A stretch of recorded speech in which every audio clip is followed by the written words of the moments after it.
Hello Toy Collector fans, Universal Toy Collector here and welcome to the channel.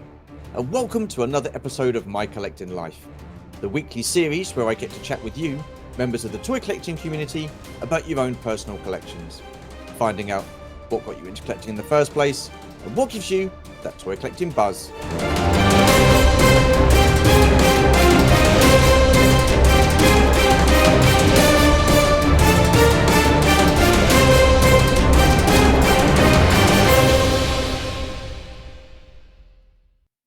Righty ho then, so who is the guest on this week's episode, I hear you all ask? Well, why don't we all find out? Sit yourselves down, make yourselves comfortable, and let's take a look at some of his collection in a musical montage.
Okay then, what an absolutely fantastic collection. You've got some Star Wars and you've got some G.I. Joe. And yeah, I think it's an absolutely tremendous looking collection. Some really fantastic pieces there. It's a pleasure to welcome to the channel for the first time, Andy from the Holochronicles. Hello, sir. How are you? Yeah, I'm great, Stu. Thanks for having me on.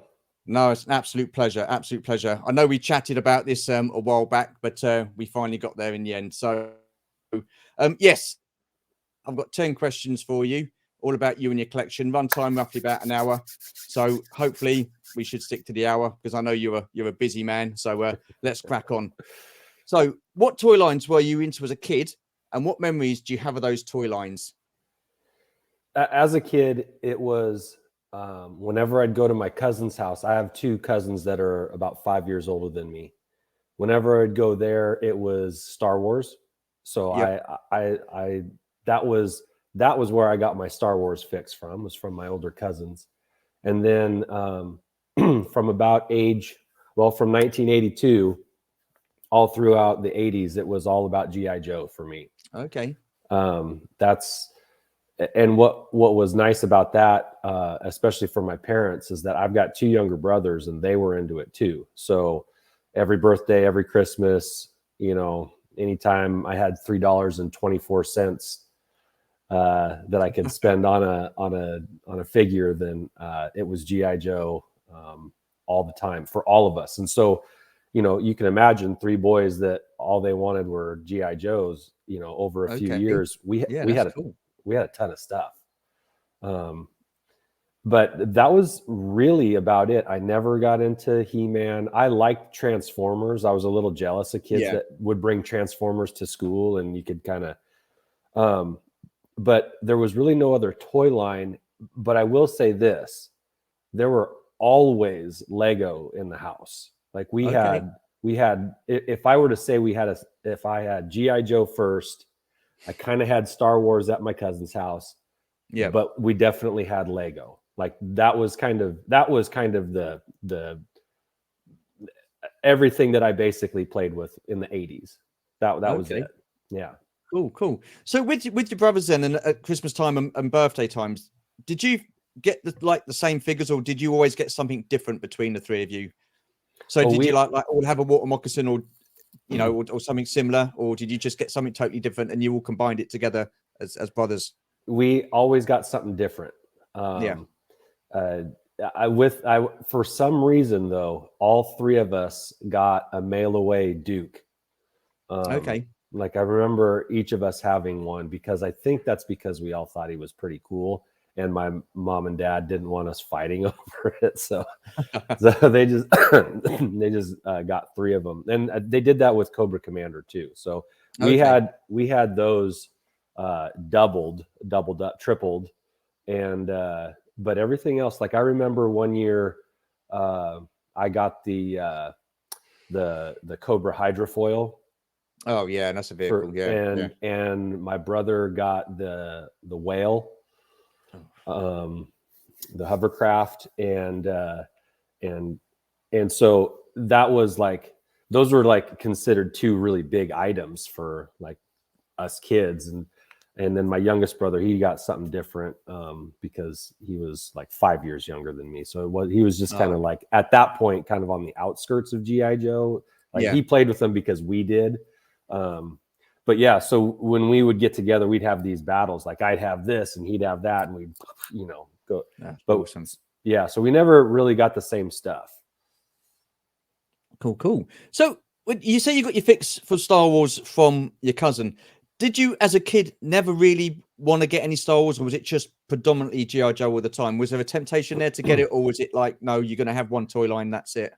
I think for convenience sake, I think my parents just made the decision that Yeah. we'll do GI Joe, and honestly, I was okay with that because I thought the GI Joe figures were better than the Star Wars figures because they were more articulated, right? Yeah. The weaponry was you got backpacks and guns, and sometimes you'd get like Alpine. He had like a rappelling cable and a pickaxe, and you can kind of get some more accessories, more articulation, Yeah. especially when they started doing the swivel elbow and stuff. So it was like I was never bummed that I didn't have a lot of Star Wars stuff, but I did have a few things. Yeah. Like I still have my TIE Interceptor from when I was a Oh wow. kid. And like that's the only thing that really survived my childhood as far as Star Wars goes. But I did have a few things. Like the Yeah. very first action figures I ever got were three that I found at a beach. Okay. Yeah. And they were Star Wars figures. It was a C-3PO, Chewbacca, and a Boba Fett. I found them in like a dilapidated sandcastle that some kids had probably made the day before. And then I was at the Yeah. beach, and then Oh I was wow. I just found them. And I remember that. I think I was maybe 3 or 4 years old when that happened. Okay. And those are my very first action figures. And so for a long time, those are the three that I played with. And then 82 rolls around, GI Joe, Yeah. the cartoon, which was a big influence on me too. Like I'd come home from school Yeah. and I it was going was to ask that. Was that a big influence on you, the cartoon? 100%. Like that's what drove the bus. Like, oh, Yeah. I Yeah. want Flint now. Flint's cool. Like Stalker's awesome. I'm going to get Stalker, So that brought those imaginations to life, so in an animated way, I guess. but Yeah, definitely. yeah, the cartoon was definitely a big draw for me too.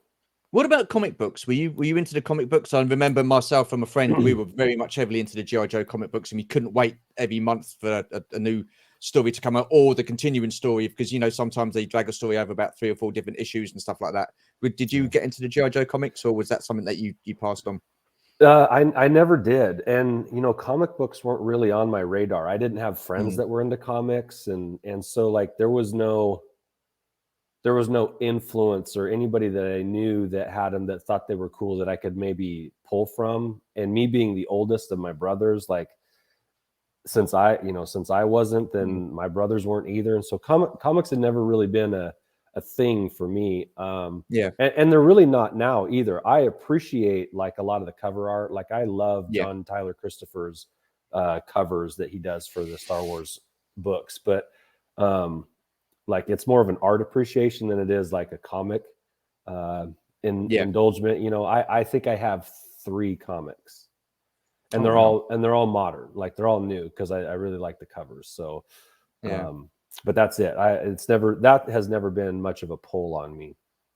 Okay. Oh, interesting. Interesting. I was going to ask you what your favorite toy line is, but I think I've already gathered what that might be. But I'm going to ask it anyway. So, what was your favorite toy line as a kid, and what was it that made it stand out above everything else? Well, as a kid, it was GI Joe, Yeah. and it was because of you could get more accessories with your figures. You could do more with them. Their arms and legs bent. They were of a size that they fit into your pocket. I Yeah. would take GI Joes with me everywhere. I'd take them to school. I'd take them to church. I'd take them to my friend's house. I'd go take them to my grandma and grandpa's when we'd go visit. I mean, like there was always 1 or 2 or 3 in my pocket. Yeah. Um, uh, and as a result, and because my brothers all had this stuff, and my mom kept everything too. Like she kept boxes, and Wow. she had a big coffee can full of weapons and accessories that she just kept in the attic after we had Wow. kind of grown up and grown out of Yeah. it. Yeah. Um, she kept everything, and so um, it, when I finally have the house that I live in now, it's got a Mm, basement. I I asked my brothers and my mom if I could take it all and like set it all up and have it down here, and of course they were all cool with that, and it was a lot more. There was a lot more than I thought. um, and there was a point probably 10 years ago, 10, 12 years ago, where it was like, because I would go back and I'd try and like if one of the figures that we had as a kid was missing his backpack, I'd try and go get it just to make it complete. and Oh, okay. Yeah. and and I started doing that, like, oh, this vehicle is missing a missile, so I'd go back and get it, or this has a broken part and I'd get a new part. So Mm, tried to start like building it back up to completion, and from like 82 to 89, that was like my goal, just to have all of it, and we had most of it. There were things like yeah. we didn't have the USS flag. um, Okay. we didn't have that. um, but then there were some things here and there, and then I thought, like, you know what, no, I really had to decide, like, am I going to collect GI Joe or am I going to collect Star Wars? And for me it was one or the other, because I Yeah. knew that I couldn't do both. um and uh and so what as a kid it was GI Joe all the way. Yeah. As an adult it was Star Wars. Like, oh, I'm going to go back to that. The movies were a big influence on me when I was a kid, Mm, as much as the GI Joe cartoons were. yeah. And then it was just it became one or the other, and so I stopped and became full in on Star Wars as an adult, as of about 10, 12 years ago. Oh wow. So I mean, because this is going to lead nicely into the next question. When did you stop playing with your toys, and then when did you become a collector? So I probably stopped playing with my toys when I was 12, probably around that 12, Yeah. 13. Yeah. I was I was a pretty active kid, and by active I mean like outside a lot Yeah. and playing sports and so it was like if I had time to watch the cartoon after school, then that was about all I had time for, because then it was like schoolwork, practice, dinner, bedtime, Mm, repeat, you know. mm. So it was about when I got into middle school was when I probably stopped playing with toys. But my brothers at that time, they still were. So I would once in a while with them, and I Yeah. get along well with my brothers. Um but at that point, then, like, my youngest brother, he was into Teenage Mutant Ninja Turtles. Okay. My middle brother, he was shoot, what did he get into? He got into a little bit of He-Man. So I mean, like, they had kind of started branching off into into uniquely theirs, Yeah. what they like to do. So GI Joe was the thing we all did, Yeah. but They all sort of branched off. yeah. So then I started becoming a collector probably when I was in college. So like the end of my college, my time in university, that was around 98, 99 when the Phantom Menace was getting ready to come back out. Okay. Yeah. And so in 99, that's when I graduated. I was in on the hype with the Phantom Menace. I waited in line. I saw it a bunch of times in the first week, and like I was back in on Star Wars. And I Yeah. noticed that's when I noticed, like, everybody's buying these toys, like adults are buying these toys, not for kids, and they're not opening them. That's weird. That's when that part of collecting kind of came on my radar, and it was like, wow, if they're doing that with this stuff now, like, I wonder if the old stuff's valuable. And I started researching it, and it's like, even at that time, vintage, 70s and 80s era Star Yeah. Wars wasn't that much. But you know uh, you could get rare figures for $25. They're Yeah. figures that were still on the card for like $12. Wow. So it's like, when I saw people starting to do that with the Phantom Menace Mm, figures, that's when I thought, you know what, I'm going to start. If I see them, I'm going to start grabbing the old ones, you yeah. know.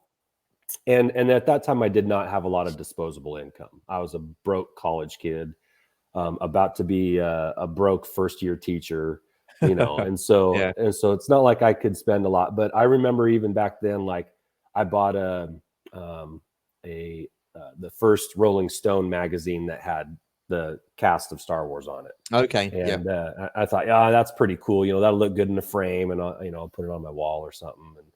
But that's when, even though I didn't do much collecting, that's when it kind of started clicking to me, like, I might want to get into this a little bit, because Mm, I've always kind of I've always collected something, yeah. um, and I knew probably when I was around 21, 22 years old that I was gonna start keeping my eye out for unique Star Wars items, because I didn't buy into the prequel memorabilia or toys or anything like that. For me, is when Yeah. I saw people doing that, I was gonna go and get the old stuff.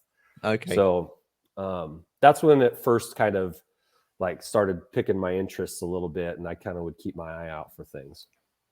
I've got to say, because going back to what you said just a bit about you had to make a choice of GI Joe and Star Wars, that must have been quite a tough decision to make.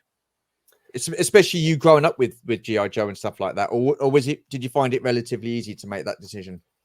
Well, I know a lot of people, Stu, and maybe you're this way too, that it doesn't have to be a choice. You can do Mm, both. yeah. But that, I just knew that for me, I would I didn't have the means to do what I wanted to do with both lines. Yeah. And Yeah. so if I was going to collect something, I wanted it to be I'm not a completionist, Yeah. but I wanted it to be focused.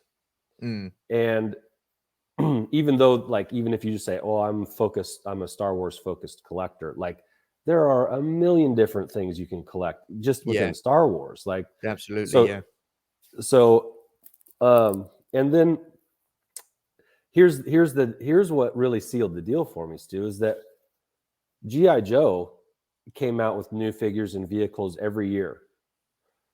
Star Wars stopped in 85. Yeah. So there was a nice finite number of figures, because that's what I was interested first, getting the 96. And so that's you know what, 96 versus an open end of figures. And even still, they're coming out now, you know, the classified stuff, which are awesome. I mean, like, my love for G.I. Joe has never gone away. It's just that I just knew that it was just going to be a continuous thing. It's continuous. At least with the vintage Star Wars, it stopped. There was a finite number, and I could work towards that. It seemed like an easier goal to reach.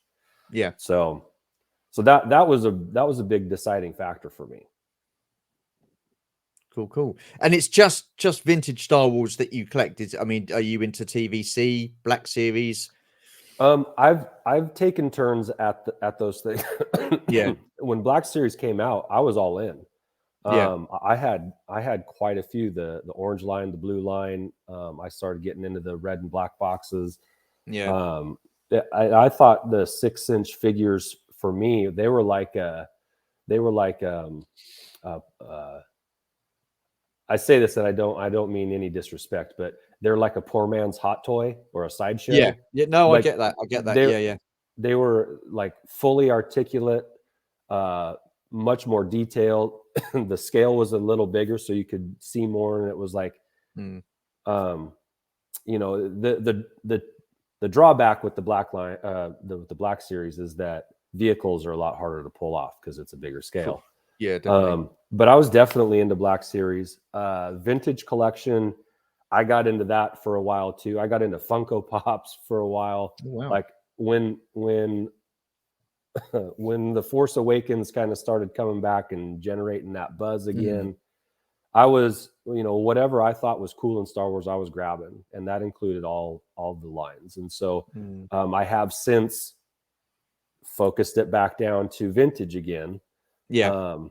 So if you were to like ask me, what do I collect? I collect vintage Star Wars from 77 to 85 and posters, Star Wars posters. Okay. So that's if I have an offshoot, it's posters and movie posters specifically, but if I like it and I can put it in a frame, I'll get it. So that includes artwork, you know, and stuff like that too. So I find posters take up a lot of wall space. So so I took a few down in here so I could put more shelf space up to put other stuff. Wall space versus shelf space. That's space is always a bugaboo for collectors. You know, like I would really like to collect all this stuff, but where am I going to put it? If it's just going to be in bins, do I really need it? You know, that's something that I know a lot of people deal with, and I'm no different. But I'm fortunate enough that my basement is pretty good size, and I have a lot of wall space. So I've got to say that's one thing that I do get quite envious of you guys out in the States is your basements. I would love to have a basement. I would love to have a basement. I really would. I could have so much fun in there and do so much stuff. But you guys are very lucky when it comes to that. Well, I really had no choice. My house is built on a hillside. Okay. So to have like a daylight basement, I mean, I either would have had a 15-foot crawl space underneath my house, or I would have had a basement. And if the space is already there, like putting up some walls and floor wasn't that crazy of an idea. So, I mean, even underneath my basement, I still, because of the hill that I'm on, I still have a pretty substantial crawl space underneath my house that that if money were no object, I could probably put in about half of a second basement underneath my basement. So, but that's just because of the place where I live at. And, and you know, a side effect to that, we ended up having to make a retaining wall that was 12 feet tall for the basement, which meant 10-foot ceilings in my basement. My basement feels spacious, like it's, and because of that, like I have a lot of wall space. They just naturally have a lot of wall space, which wasn't planned. It wasn't intended, but now I get to benefit from that. You know, I've been here 14 years now, and Wow. I have wall space to put things up on, and That's awesome. it's pretty That's lucky, awesome. really. Yeah. Yeah, damn right, damn right. Where are you currently then with your Star Wars vintage collection? Have you got all 96 figures, or are there still figures that you need to collect? Nope, I've got the full run, and I've got like the Hong Kong set, like just your standard Hong Kong set. I've got that in the case from Collector Displays. Okay. Drew at Collector Displays, which are awesome display cases. If you somehow don't know what those are, you need to look them up. Okay. So I've got the full run in that. And then I have quite a few variant figures. Yeah. You know, where like the small head Han Solo, and the red bar R5, the both the toe dent and the non-toe dent blue snaggletooth. You know, like so I've gone through and I've gotten a lot of the more notable variants. Lately, in the last probably year or so, I've picked up a few Lily Letty figures, and that's something that's a little dangerous for me right now because there are only 50 of those. And, oh wow! And I've got 6 or 7 of them. So to me, that seems like an easy rabbit trail to go down. Yeah. But no, I've got all the figures. I've gotten all the vehicles and play sets. There are just a couple boxes that I still need because I went the last few years. I've been going back and trying to get all the boxes for the items for the play sets and vehicles, and so I'm just a couple boxes away from finishing that. Awesome. And then as far as like the posters go, I have all of the ones in my mind that I like wanted to check off, like some of the, and then I've got a lot of ones that I just thought were cool too. So there isn't a particular poster that is next on my list. Okay. But I do keep an eye out, you know. I am a part of like a couple of Facebook groups that focus on posters, and so I do have my eye on it always, but I'm not. There isn't anything I'm pursuing at the moment in there. So okay, cool. Do you have a sentimental or a prized piece in your? Yes. Actually, that a lot of the stuff has sentimental value to me. That's probably why. That's probably why we all collect, you know, stuff from our past, you know. But like I said, the one thing that survived, the one Star Wars item that survived my childhood was my TIE Interceptor. And the wings still barely hold on. You know, they're like the batteries do work in it still, but like it was definitely used. Like G.I. Joe's got to drive the TIE Interceptor. You know what I mean? Oh like wow! That crossed over. But that, like that, I will never get rid of that. And even though I've had opportunities to get nicer ones or newer, you know, in better shape, I won't, just because that one was mine, and I'm going to keep that. The Star Destroyer playset was one of my cousins who was older, who I told you about. And I got that from him, and he had a few pieces missing, but I got him, and I will never get rid of that because that was my cousin's, and he was probably the biggest reason. You know, he and another cousin of mine were the biggest reasons why I got into Star Wars. So I'll never get rid of that. I've gotten some things from some, you know, Star Wars collector friends, you know, over the last few years that mean a lot to me, you know, and then I don't have all of the GI Joes that all three of us had anymore, but Yeah. I have it narrowed down from like 82 to 84. Okay. I've got those figures, and I've got a lot of those vehicles, but I just have them all in one display case. Yeah. And I won't get rid of those either. So, like, because those were mine and my brother's. And I won't, even if money gets tight, like those are just not worth me getting rid of ever. Yeah, So. no, absolutely, absolutely. Crikey. It's so you're talking about your brothers and your cousin. I mean, do they ever pop round? Do they, what do they think about your collection room and stuff like that? Yeah, my brothers live in town, so they've seen they've seen all the stuff. Yeah. And then my two older cousins, when they come around, because they're not in town, but when they do come around, they've seen it. They like when they see the stuff, they remember from when they were kids, and it's just it's fun to kind of been able to walk them through, hey, like you guys were an influence on me, and this is how it kind of spilled out. And so that's cool. I've gotten to have some fun conversations with them about it, and they'll they'll text me once in a while, like, hey, what do you think of Ahsoka so far, or Okay. Yeah. how'd you like Kenobi, and like and so it's still going on. It's still present, and I'm glad that still connects us. Yeah. I mean, do your brothers ever say, "Damn, I wish I'd have kept that. I wish I'd have collected that," or carried on No, collecting, or are they not into that at all now? nope. They are glad that I have kept them, Yeah. but they're also glad that it's me and not them. If that makes sense, Yeah. Yeah. Yeah. Yeah.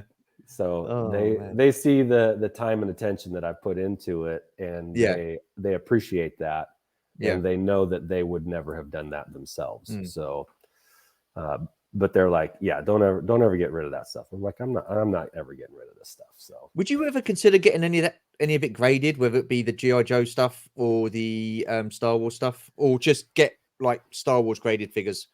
Is that something that you would dip into, or not really? in my collection right now, I have one figure that's graded. Yeah. And it was kind of a thing where I wasn't intending on, like, I want to buy this graded figure. It was just kind of in the group of things that I got, and Yeah. but I've kept it. Now, grading things, to me, I like the fact that with all of my stuff, I can hold it. I can play with the, I Yeah. can telescope the lightsaber in and out of Luke's arm. I Yeah. can. Stu, I'm gonna tell you a little story.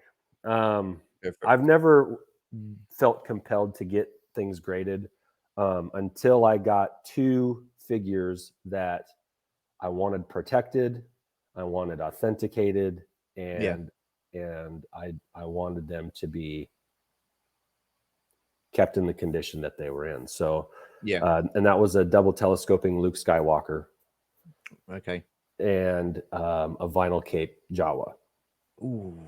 So Star Wars collectors know that those two figures are worth quite a bit of money. Yeah. Yeah. And I had been able to acquire those two figures, and I first of all, I loved being able to hold them and actually, very carefully play Yeah. with the light. I like that. I like the tactile playing with them, but I felt like I needed to get these protected, and because they were delicate, Yeah.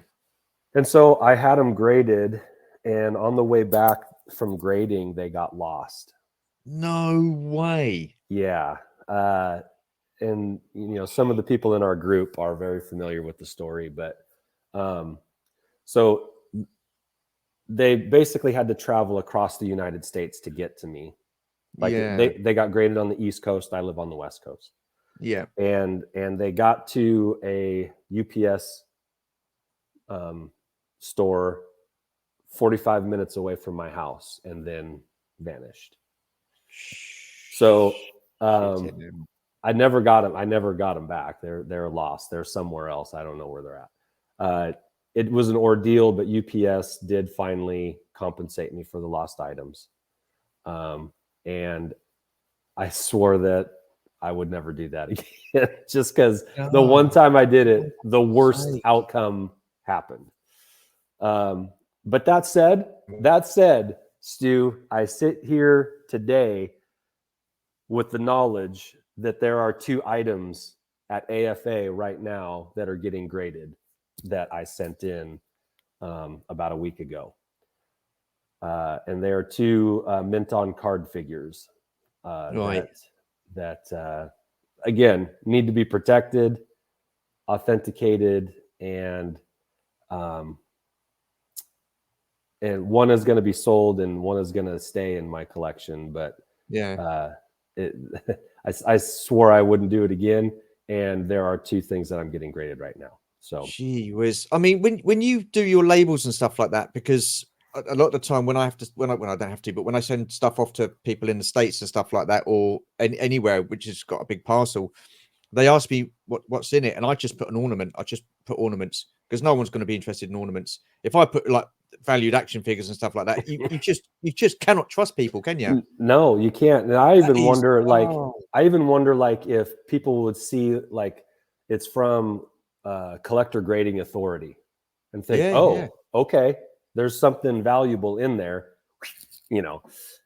and of course the cynic in me wonders that. I will say this though, one of the items that's being sent that is being graded right now, it's something that Gary Moore, I don't know if you know Gary Moore. Yes. Yeah.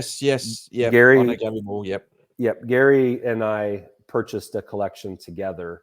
Yes. And we decided together that we were going to have one of these things graded. So it wasn't solely on me that I came back around on this. Both he and I debated for a while whether or not that if we wanted to do that, or if that was the good idea, and so we came to that decision together. The other thing was my decision, and I shipped them in separate boxes, like they weren't going to get lost together. I don't know. It's just do I have a little anxiety about it? Yeah, I do. I don't blame you. But I would have driven across the state and got it myself, and then waited and picked it up. Do you know what I mean? Yeah, that's what a lot of our buddies were saying. Like, yeah, I'd have flown it over, handed it to him myself, and then flown back over to pick it up. Wow, that's just incredible. That is a horrible story, and it's just it's. I just don't get some people and their mentality with things. I really don't. I mean, I know the issues you guys have with your post anyway, with the damage that it gets turned up in and stuff like that. And I just that's sometimes one thing I couldn't cope with. With your collection then, with you and Gary, how did that come about? Through a friend on Twitter. Okay. A guy got a hold of me and said, "Hey, I have a friend who's selling his and his brother's childhood Star Wars collection. He's got a lot of stuff in it. I'm not sure everything, but we're gonna fly out to his parents' house in LA, and we're gonna take a look at it and box it all up and bring it back to his house in Chicago." Yeah.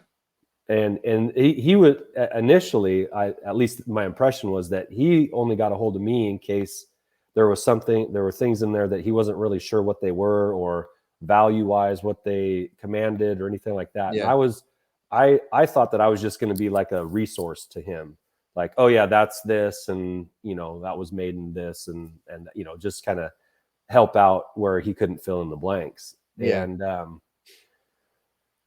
And so when he and his buddy did fly out to his buddy's parents' house, and he started sending me pictures and pictures and pictures and pictures. I mean, there was a ton of stuff, and I'm like, holy cow. And it was all in like pristine condition. Like all of the boxes were still squared edges and like it was really impressive. It was impressive. Yeah. And so, I said, well, is he planning on selling them like piece by piece, or like the whole thing? And what's he thinking about doing that at, because And so I kind of started asking those kinds of questions. He's like, well, I think he wants to sell it all in one lot if he can, just to be done with it. Yeah. Okay. You know, sometimes you can get better deals that way. And so I'm like, okay, what's he looking to get for it?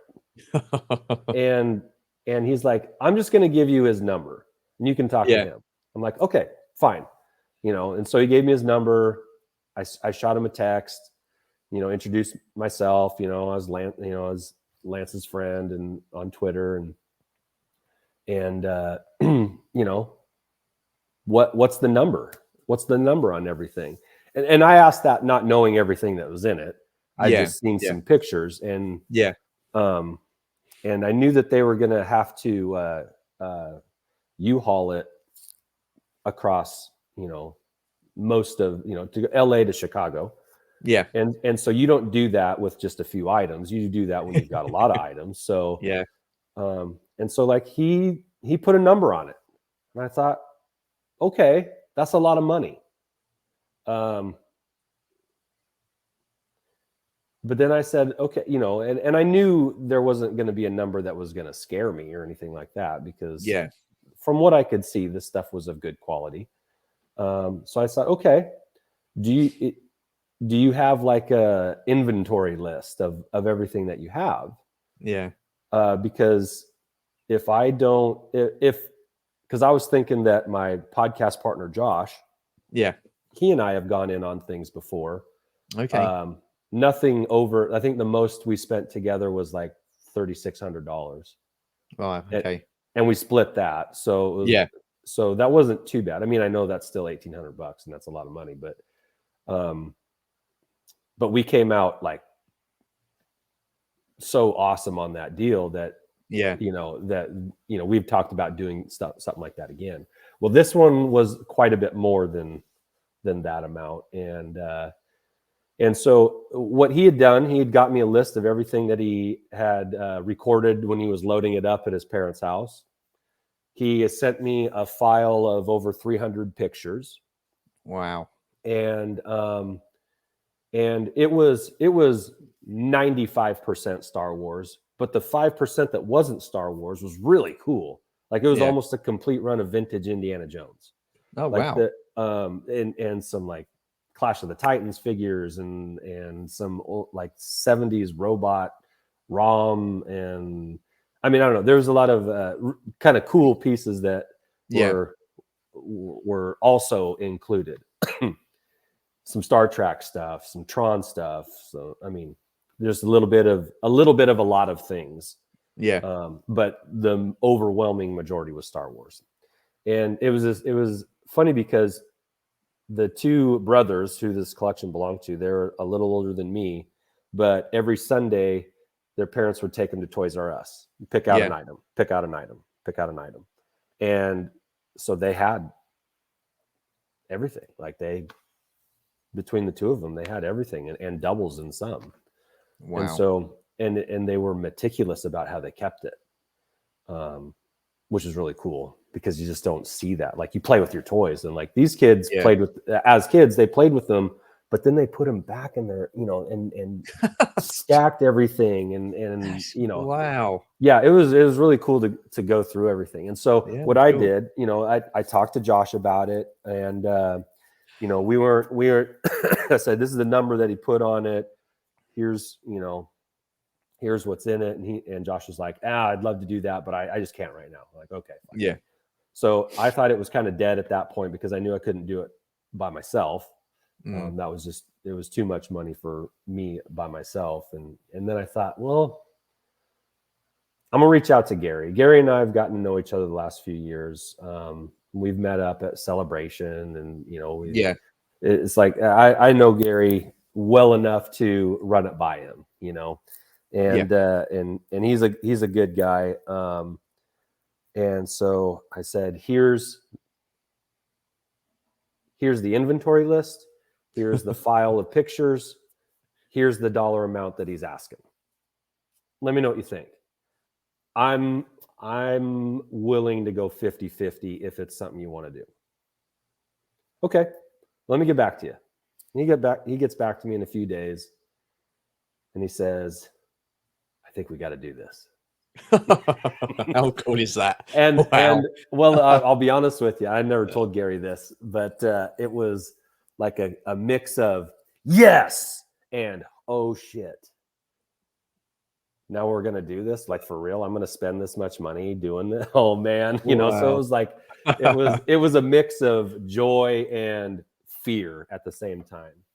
Yeah, I can imagine. Yeah, yeah. But long story short, we made him an offer. He accepted. We flew out to Chicago, packed it all up on a truck, and had it shipped to Gary's house. And we've been. That was this summer that happened. So we've been deciding what we're keeping and deciding what we're going to move on from. And ever since, and that's been so much fun. Gary's such a fun guy to do something like this with. He was the perfect guy. So it's already worked out. Like we both are super happy that we've done it, and we've been able to awesome. we've been able to keep the pieces that we've wanted to keep. Oh, that is so cool. Yeah, totally awesome. That is so cool. So cool. You're talking about your partner with your podcast.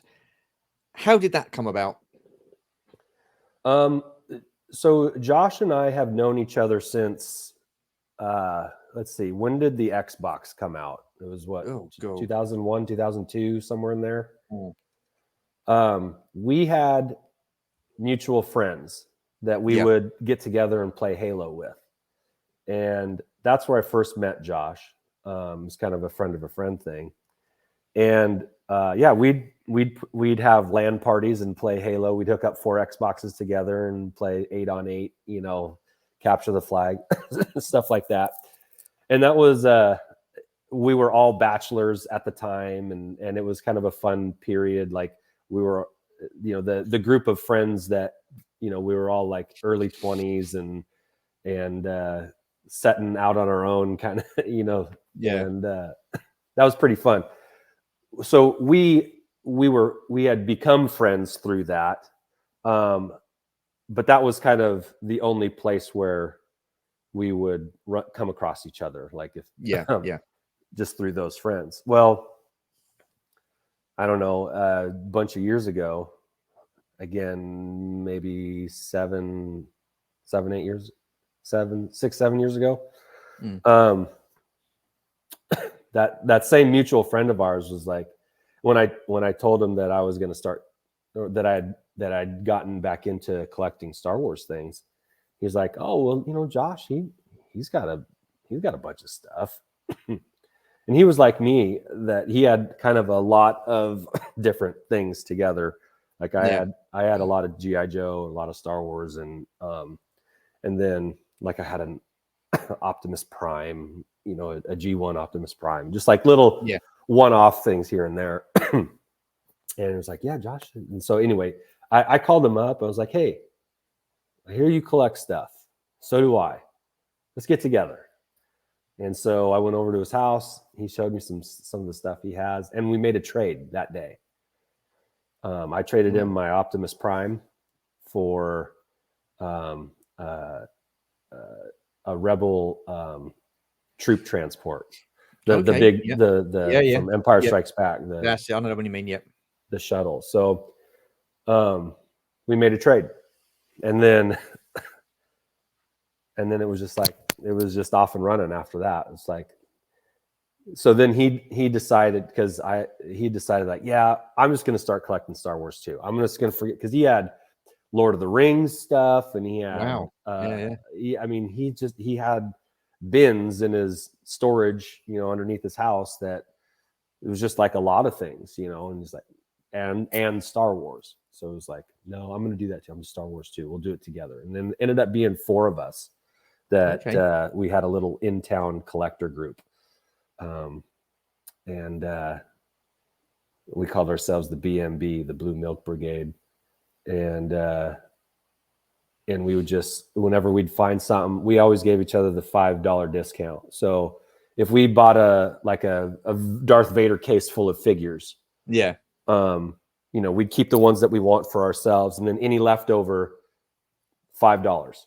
Anybody, Okay. between the three of us, $5 figures, and then they'd come up and they'd look and they'd swap out if it was better, or if they needed it, it's $5, and then whatever didn't get traded out or purchased, we'd just sell.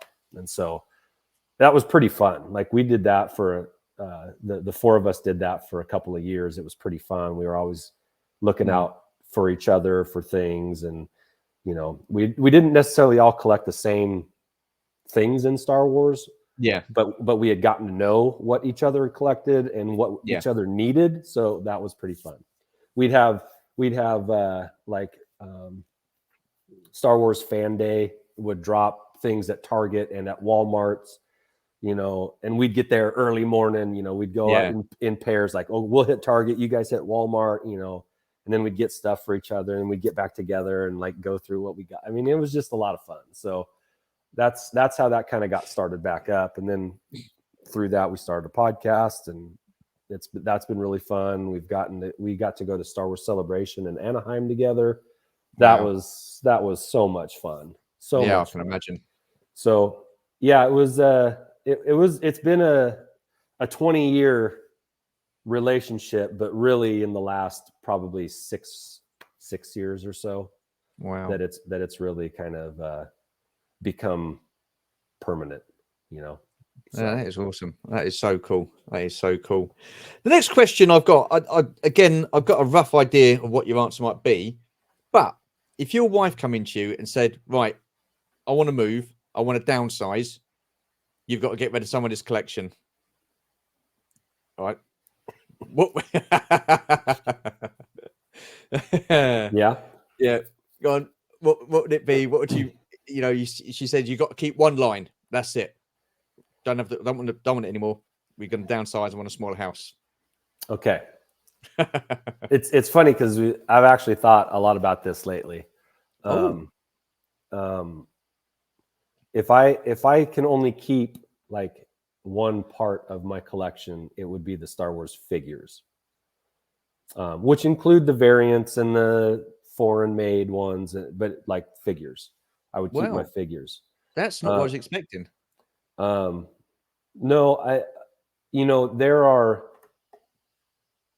there are maybe 4 or 5 posters that would be pretty tough to part with. So like if I could keep my figures and maybe like 5 posters, I think if there was just no getting around it, that's what I would keep. I'm surprised at that. I was expecting you to say your G.I. Joe stuff. So now, if that were the case, if I was downsized and had to leave, I would just give them to my brothers, and they would then become their problem, or to keep and to store and stuff like that. I wouldn't get rid of them per se. They would still stay. They would still stay. I like that. Yeah. And like I said, I've got them in a case right now, so they would just take the case and they'd have an instant place to put it, and it'd be fine. But yeah, the figures and a few specifically selected posters. Would it be begrudgingly? No, because I mean, begrudgingly, knowing that I have spent a lot of time and money and energy into acquiring these things, and some of those items were gifted to me by people that mattered to me. So that part of it, yes, that wouldn't feel great. But I've my son will be graduating high school in the next year and a half. Okay, cool. I've got a 7-year-old daughter, and the house that we currently live in it's wonderful and it's big. But it's too big. Like, it's too big for the 3 of us. And so I've thought about downsizing. Like that's why I said I've been thinking about this. I've thought about downsizing and what that would look like, what that would mean, if I would need to get a storage unit, or if I would just get rid of, Yeah.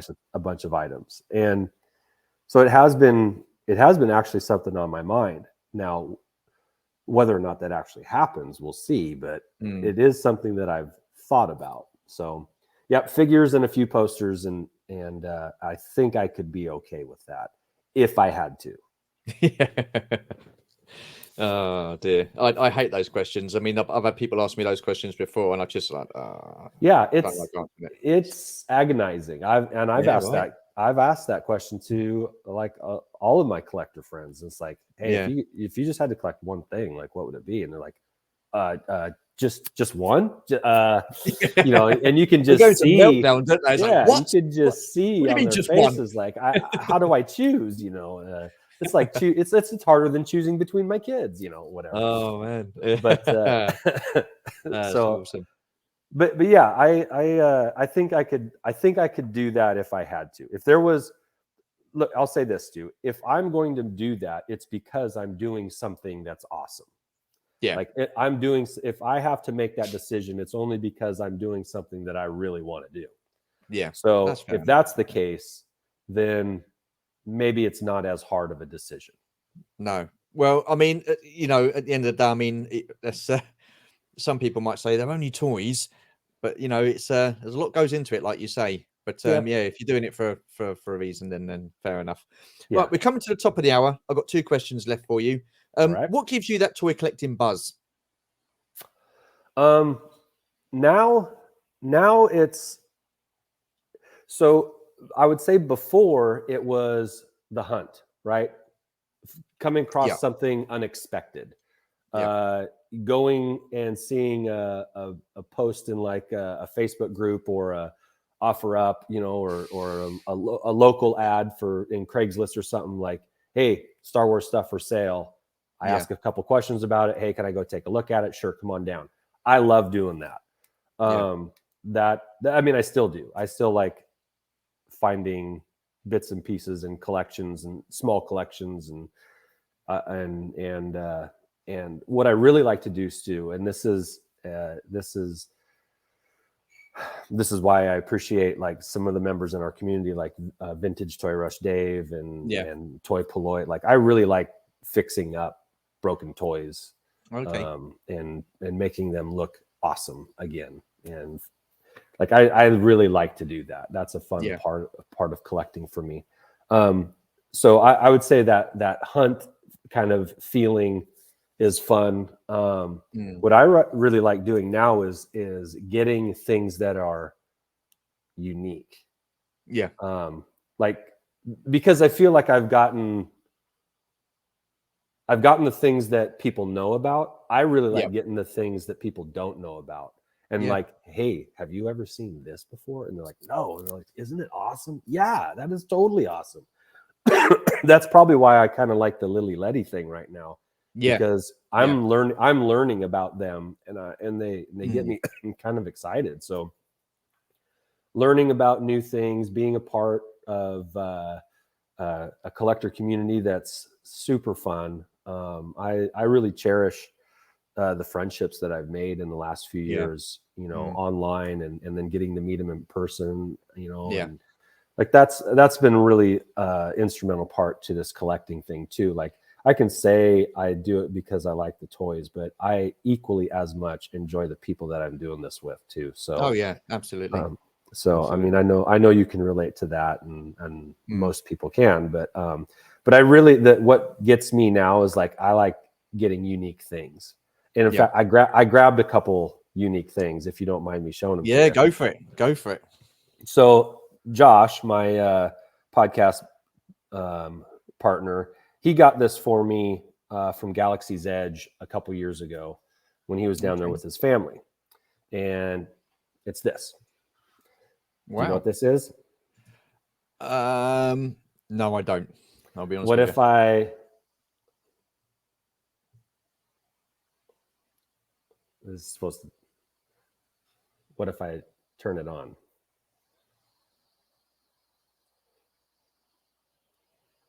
Is that so? Is that a light from some? That's some. Is that R2D2's light? Is it? It's not R2D2's, but it was from Empire Strikes Back when they find Yoda. Oh, is it that little? Is that little torch? Yeah. Yep. Wow. And Yoda and R2 kind of have a tug of Yeah, war yeah, over it. yeah. Yeah. Oh, that So is cool. yeah, he got me this, and it's not something like I thought it was awesome when he got it for me. I was like, oh, this Yeah. is totally awesome. But That is cool. I haven't really seen other people have this. So it's like, I like that. I like that Yeah, this yeah, is A, it's awesome, and B, yeah, it's not something everybody has. I like that. yeah, So yeah. That is cool. so thanks to Josh for that. The other thing, and people that have followed our show know this. I bring it up every now and then as the best $10 purchase I've ever made. Okay. Okay, that's Yeah, how perfect. I preface this. It's an Exogorth snow globe. Oh, wow. I don't know Look if you at can that. see the particles Look in at it, that. but Yeah, yeah. That is cool. Oh, wow. Yeah, it's I now this is something I've never seen. I don't know another person that has one of these. So Yeah. it's weird, Yeah. which kind of makes it cool. Yeah. And I only spent $10 on it, Wow. and it's a, a Look at that. conversation piece. Yeah, it just sits on a That is shelf. so cool. Wow. It's almost stupid, but I love it. And Yeah, yeah. there's Look a at that. little Millennium Falcon in there, and yeah, That is I pretty cool. like who thinks to make something like this? Yeah, I wouldn't That's have what I thought of want that. to I know. wouldn't have thought of that. Like I want to meet this person. But That yeah, is I like having those little unique items that yeah. people have never seen before, and uh, really are like, wow, man, I had no idea that was even a thing. So that's fun to me. That I like showing people stuff that they've Yeah, never that is seen cool. before. I like that little light. That was awesome. And that was at Galaxy's Edge. I think I might have to acquire one when I'm there next. Well, it Awesome. was a couple years ago. I don't know if it Oh, still okay. is or not. Yeah. But yeah. Awesome. Right, last question. What does your collection mean to you? Right now, it means like it means community. Yep. It means you know the getting into collecting at the time that I did, especially having gone through the pandemic, Yeah. like it was a saving grace for me. And I Mm. know I'm not alone saying that, but not being able to do much. And I live in a state that shut down for maybe Yeah. the longest Yeah. Yeah. in the United States. And so Mm. we were shut down early, and Yeah. we were one of the last to shut down, and just couldn't do much. And Yeah. so podcasting really became an outlet. And it was funny because we started doing it just before the pandemic, and so Mm. that couldn't have happened at a better time, like as Yeah. timing wise. Yeah. And so we were able to meet people, talk to people, check in on people, Yeah. and that matters. That stuff matters. And as much as the things are cool, like it doesn't compare to the relationships Yeah. that we've made along the way. When I see this, I see Josh. Yeah. Yeah. So when I see this, I think I drove a half an hour to spend $10 on a stranger that was so happy to get it out of her house. Like, I like it. Yeah. There's memories involved. Each item is sentimental for different reasons, but it's usually because they're attached to a person. Mm-hmm. And so, so to me, collecting is community. it's a hobby that you know, it's not, I'm not spending this money on drugs or alcohol or vices that are Yeah. that could be detrimental to the relationships, you know, to my family. You know, it's like Yeah. it's not hurting anybody. I feel like I do it responsibly. Like I have a budget that I try and stick to, and so it's a nice little outlet for me to do something in a healthy way with people that I really, really have gotten to enjoy. So that's what collecting is to me. Awesome. Yeah, I've got to say the community is a fantastic community, and I've had the pleasure of meeting people like VTR Dave and Scuba Pete and people like that, and Tim from Bosk's Bounty and Nick from Only One and stuff like that. So yeah, it all is a those great guys community. are awesome. Yeah, all those absolutely. guys, they're great. And you know, it's one thing sitting here talking to people face to face, but when you actually meet them in real life and then you can build that friendship up, it does mean a lot, and it's absolutely awesome. Andy, it has come to the end of the conversation. Thank you so much. I really, really enjoyed chatting with you. It's been absolutely amazing. Where can people find you on social media? Well, social media, whether it's on Twitter or X, whatever you want to call it now, Instagram. We even have a Facebook page, although we don't really keep up on it. It's just whatever we post on Instagram goes to Facebook too. And by we, I mean me. Josh doesn't do any of the posting anymore. So, excuse me. It's at Holochronicles for Instagram, YouTube, Twitter, and Facebook. So, yeah, if you can spell Holochronicles, that's all it is. HOLOCHRONICLES. So, and when you interact on Twitter or Instagram, those would be the two easiest ways. You're talking to me, and so Josh will hop in if he's requested. Like, hey, I got a question for Josh. I'll tell him and he'll hop in. But the social media is pretty much me, and the podcasting, that's pretty much Josh, because we do it at his house with his equipment, and he's the one that makes that go, and he's techie like that. So we get compliments not on our content but on how we look. And that's all Josh. You know, he's the one that provides the cameras and the sound, you know, the microphones and all that stuff. That's something that he's interested in, and so that's all credit goes to him for that. So yeah, you can find us there, and I do occasionally get to post an article on the Bosk's Bounty website. So I do write an article for Tim every now and then. It's not as regular as I would like it to be, but it does. I do have a little. I don't know. I like to write, and Tim lets me do that. So cool. Whenever I can come up with something, I shoot it over to him. Awesome. Well, what I'll do is I'll leave the links to your social media platforms in the description below. I'll also put on Tim's website as well, Bosk's Bounty's website, so people can have a little read of your writing and stuff like that. Once again, it's been absolutely tremendous talking to you, Andy. It really has. And like I say, it's the first time we've actually properly spoken. So I really appreciate you taking the time out. So thank you so much. Well, thanks, Stu. I love talking about this stuff, and this My Collector Life series is pretty cool. And the couple that I've seen have been a lot of fun. So thanks for including me in it. No. Thank you for being part of it. It means a lot. Thank you so much. And thank you to everybody who's watched to the end. Really do appreciate your support as always. Take care, stay safe, and we shall see you in the next video. And bye for now.